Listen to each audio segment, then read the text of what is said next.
สวัสดีค่ะดิฉันนางสาวธัญรัตน์คือชื่อเล่นนะคะวันนี้ก็จะมาสอนวิธีการใช้เครื่องมือ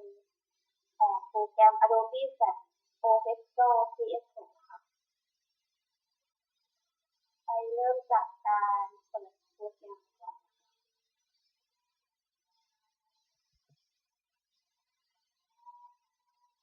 รอสักครู่นะคะ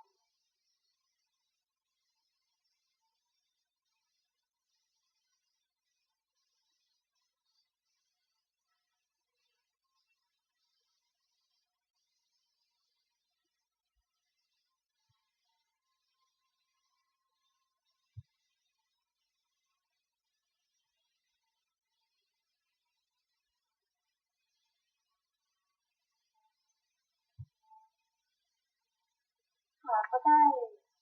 หน้าตาแบบนี้มาเมื่อเปิดโปรแกรมเข้ามาเลยนะส่วนข้างบนนี้ก็คือเมนูบาร์ค่ะเป็นส่วนสำหรับแสดงรายการคำสั่งต่างๆของโปรแกรมนะคะส่วนตรงนี้คือสเตจนะคะเป็นส่วนที่เรากำหนดขอบเขตของการทำงานเป็นพื้นที่ส่วนที่ใช้ในการวางวัตถุต่างๆนะคะส่วนตรงนี้เรียกว่า property นะคะ property เป็นส่วนกำหนดคุณสมบัติให้กับวัตถุต่างๆที่เราใช้งานนะคะส่วนตรงนี้คือ timeline นะคะไทม์ไลน์มีไว้สำหรับควบคุมการทำงานและกำหนดการนำเสนอผลงานค่ะแล้วก็ด้านขวามือนะคะเป็นทูลบ็อกซ์นะคะเป็นเครื่องมือที่ใช้ในการสร้างงานนะคะ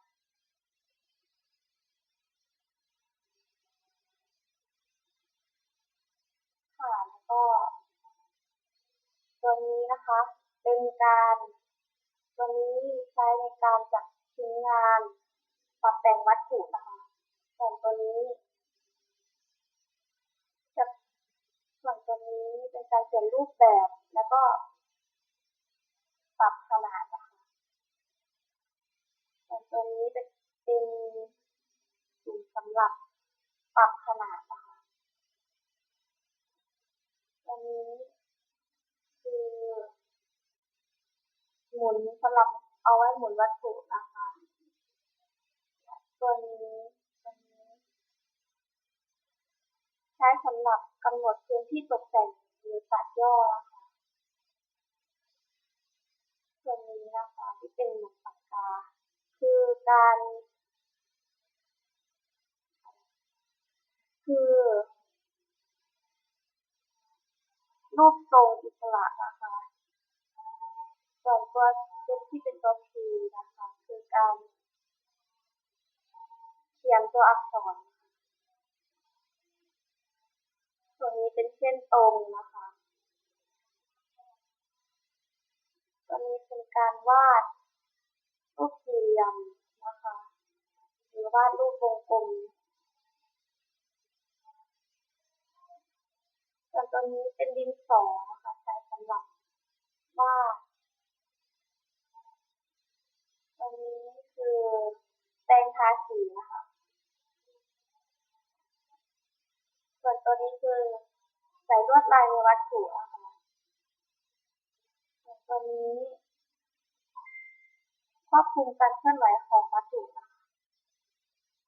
ตัวนี้คือการเทสีนะคะสีที่เราต้องการตัวนี้คือการตัวนี้คือดูดสีนะคะตัวนี้ยางลบค่ะตัวนี้คือการจัดชิ้นงานนะคะตัวนี้คือการย่อและขยาย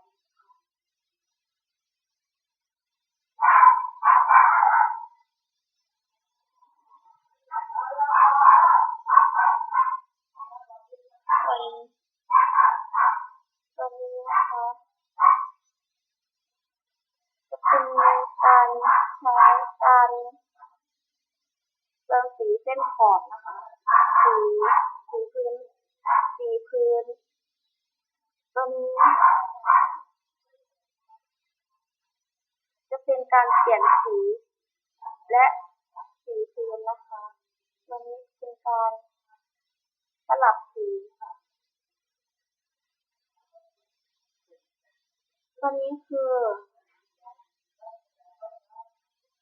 การดึงอ็อบเจกต์เข้าหากันนะคะดึงตัวเล่นและตัวนี้คือการปรับให้เป็นเส้นโค้งนะคะและตัวสุดท้ายนะคะคือการปรับให้เป็นเส้นตรงค่ะ